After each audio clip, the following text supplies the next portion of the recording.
Hey, today on Woodworking with Wes, I'm going to show you how to build a door that is a fresh new trend in interior design.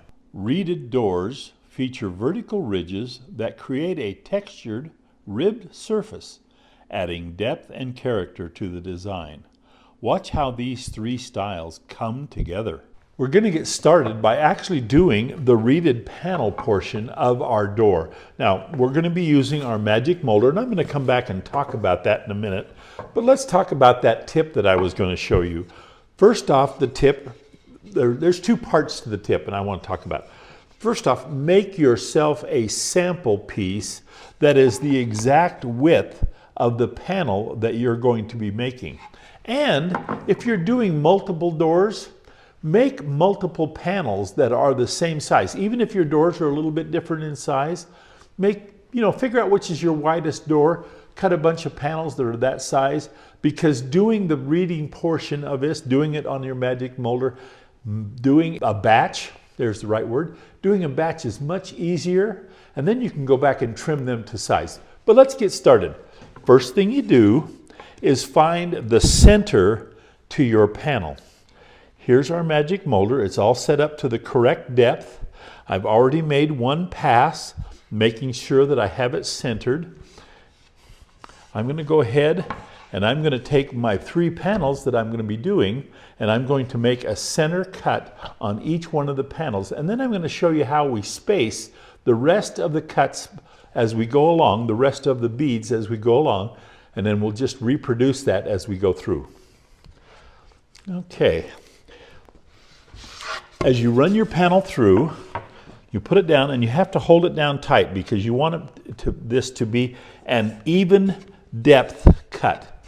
And so you want to do it like that and make your hand on there, but be safe. Keep your hands on top of your wood and not to the edge, front or back, just on top so that you can keep pressure down. Let's go ahead and get started.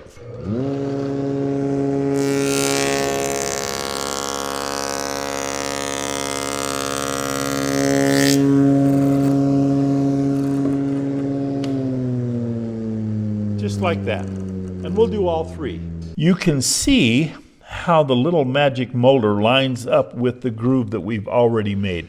These little points on the cutter, what we do in order to make our next cut is to move over so that our little point lines up with the valley that we just created on our former cut. And we'll just... And this is why we have the sample piece, so that we can check ourselves every time and make sure we're okay. Now I'm going to make just a real quick little cut. I'm not even going to go very far to make sure we're lined up. Wait for that to come to a stop so we don't mess around with our sharp blade. Okay, see how our bead, the little valley is the same all the way through, so we have it perfectly spaced. And what we'll do is go one side, turn it around, and do the other. And we'll do that on our sample piece so that we can continue to keep our sample piece, and we'll do it on all of our panels that we've already started. So let's go ahead and do that.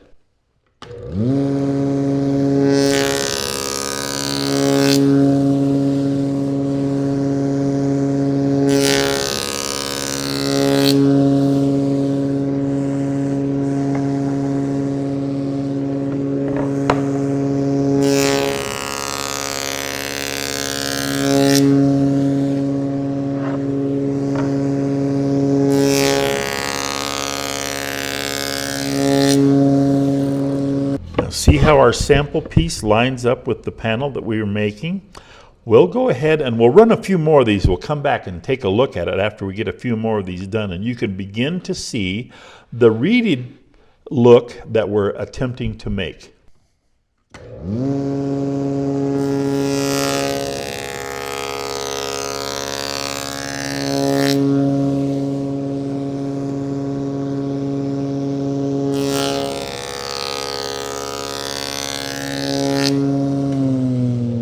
Well, you can see how our reeded panel is coming along and how our sample shows us what to do.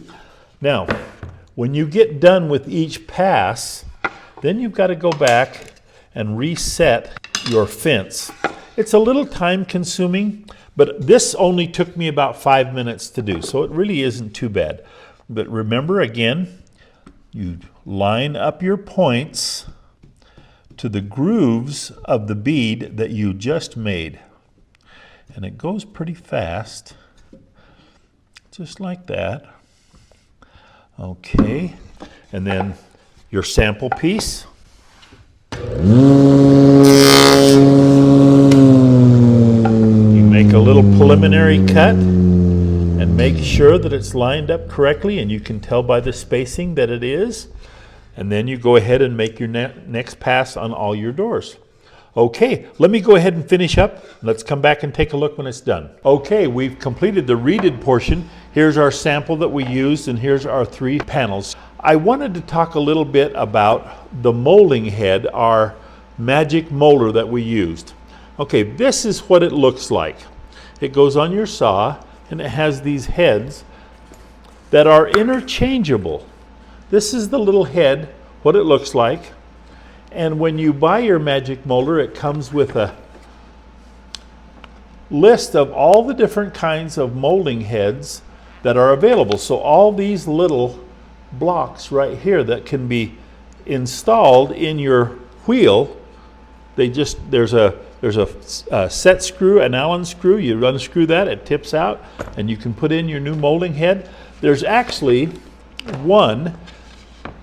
I like this particular depth and width of beads, but there's actually one that is smaller and closer together, and so if you like a little tighter reeded door, there's a molding head for that. Anyway, I've talked about using a magic molder before. I thought you'd like to see it up close. Anyway, let's go ahead and move a little further along on our door process. I am not affiliated with Magic Molder. They're not sponsoring this video. This is just a molding head that I have used and really enjoyed. Just wanted you to know that. We're going to provide you a link so that you can check on that. With our panels all completed, we have now done the parts of our door, the stile and rails. Now, I used my router table to make the stile and rails, and we've done a video on doing stile and rails on our router table, and I'm going to provide you a link for that, but that's what I did. You didn't need to watch it again, but that's what I've done, is made my stiles and rails. We're going to use stiles and rails on these 2 panels, and then we're going to use just an applied frame on this panel here. And so what we're going to do is we're going to go through and build these doors one at a time and show you how they come together. And so we're going to end up with 3 different styles of reeded doors that you can use on different applications, and we're going to show you how to do them. The first door that we're going to do, we're going to put an applied frame around the outside edge. What we did first is we took a 7/8 by 1 5/16 piece. We put a rabbet cut on the back side to accept the thickness of our panel. We made our panel 1 inch thick, so we used 1/2 inch MDF, which is what we used for all of our panels. We made 1/2 inch MDF for all of our panels. I put a 1/2 inch or a 1/4 inch piece on the back of just one-sided white melamine that I had. And then we're going to, and we made that notch cut 1 inch. And so we're going to put it around on a frame just like that. Now let's go ahead, and I've already cut the pieces. We're going to be using our 23 gauge headless pin, and we've got a 1 inch pin here that will allow us to go through the outside thickness of our applied frame. So let's go ahead and get that set up. Fits inside our little nail gun there. Get our air. We'll glue the back side of the frame and very little on the part that fits over the top of our beads, because we don't want anything to squeeze out into the beaded portion of our panel. Okay, let's put a little bit of glue here like this, and I'm going to turn it so you can see it. We're getting glue there. If the glue squeezes out on the back side, we're okay, because we're going to be sanding the back side of the door. I've already sanded the little face of this because there's no way that that can be sanded once it's put together. Let's go go ahead and put it there. And I'm going to use this piece to tell me exactly where it goes. So what I'm going to do is I'm going to hold that together to where it makes the perfect 45-degree corner. And then I'll take my nail gun and come around and I'll hold it flat.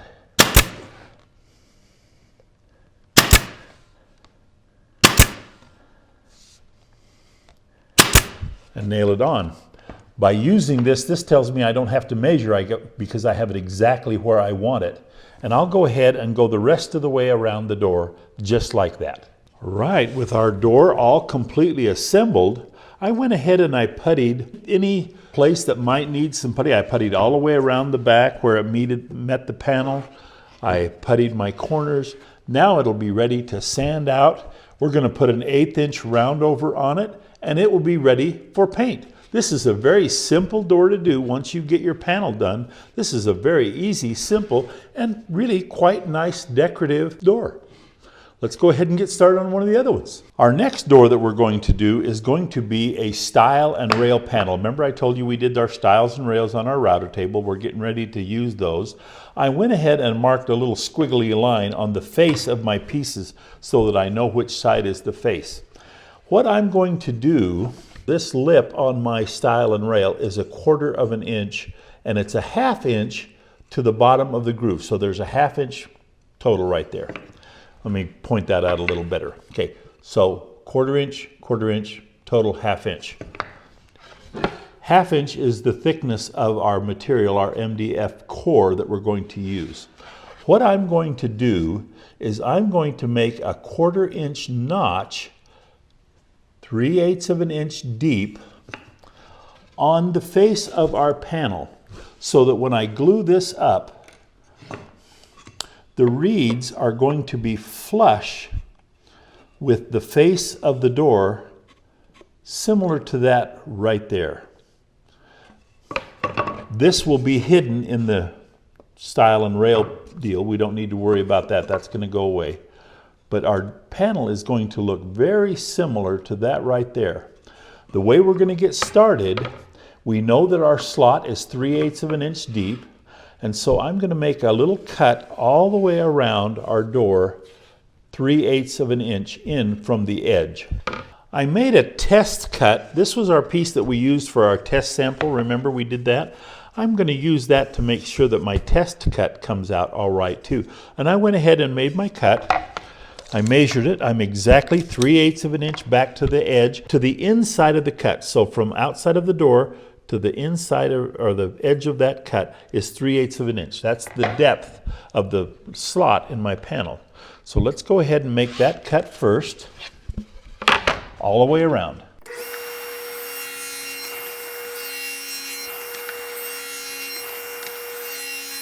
Okay, there's our cut all the way around. And now we need to set up and cut like this, making ourselves a little 1/4 inch wide by now 3/8 inch deep pin on our panel, point or edge on our panel to fit inside the slot. Okay, let's do that next. I'll come back when I get that set up. With our saw reset, we're going to go ahead and use our sample cut. I've actually just done a little bit already, but let me go ahead and show you how that works.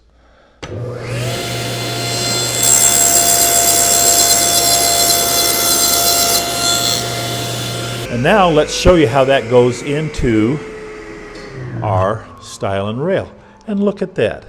There we are with our reeds up close to the face of our door. And that's the way it's going to look. Now we're going to go ahead and do that all the way around on our panel. So let's get started doing that.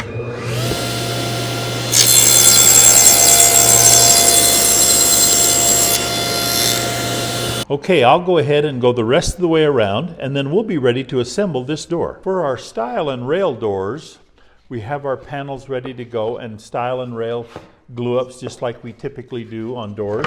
But I'm going to go ahead and put one together so you can see how we do. Now, glue is only at the ends, not on the panels, and so I've marked them. And the way I mark them is I lay the tongue on my rail up and then mark back about 1/4 inch, and that tells me where to put my glue so that I don't have glue squeezing out into the panel area.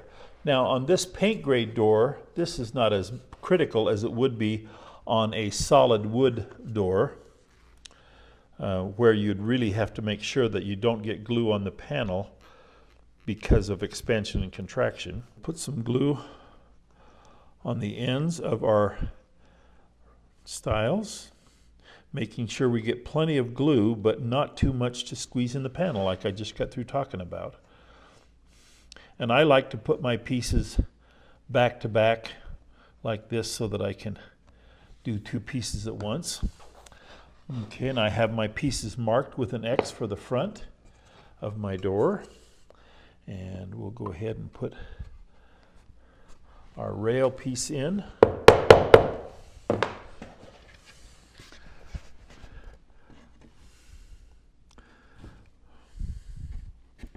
And like I say, our other door goes together exactly like this. So stile, stile, rail, rail type thing.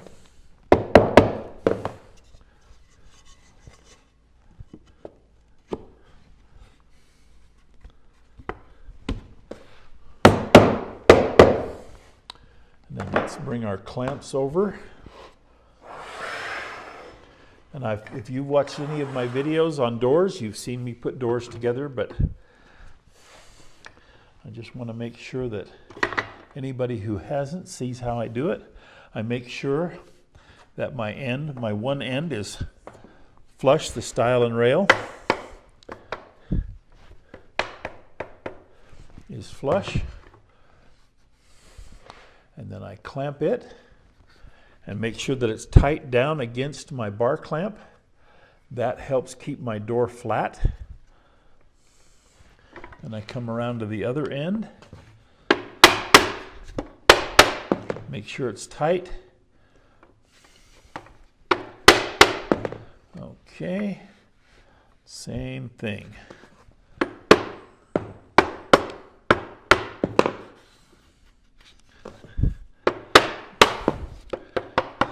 Sometimes it takes a little encouragement to get it right where you want it, but there we are. Okay, next clamp, tighten down. Again, make sure we're tight down against the bar clamp. And there's our door glued up, and like I say, both of them go together exactly the same way. Let's come back when they're dry. We've allowed the glue to dry on our stile and rail doors. We're taking them out of clamps now. And after we sand this particular one, we've got one more step that's going to turn this into a special door. I'd like you to see it. And we have something to tell you about that special door when we get it put together.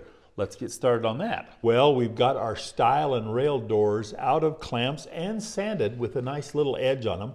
I want to point out some of the differences between them. Let's start with this one. This reeded panel has been brought up flush to the level of the stile and rail. That gives it more of a smoother, level look on it when it gets done and painted. This door, our reeded panel is recessed just like you would. Now if this was just a smooth panel, this would be very typical of a flat panel shaker style door. And here comes the little extra that is going to make this a very unique door. I took my 1/4 inch bead mold router bit and I made just some bead mold, and we're going to miter that into the corners of our panel, just like we're going to do right now. I'm just going to set it in here so you can see what it looks like, but it really trims out the reeded panel with the beaded detail. And so you end up with a door like that. Okay, that's very nice. We think that's a wonderful look. In fact, I think what we're going to do is, I want you to stop by next week. I'm going to build a piece of furniture using this style of door. It's going to look, in fact, I'll give you a sneak peek of one that we've seen, but this is going to be a very unique build next week. And we look forward to seeing you next week with our new piece of furniture all built on Woodworking with Wes.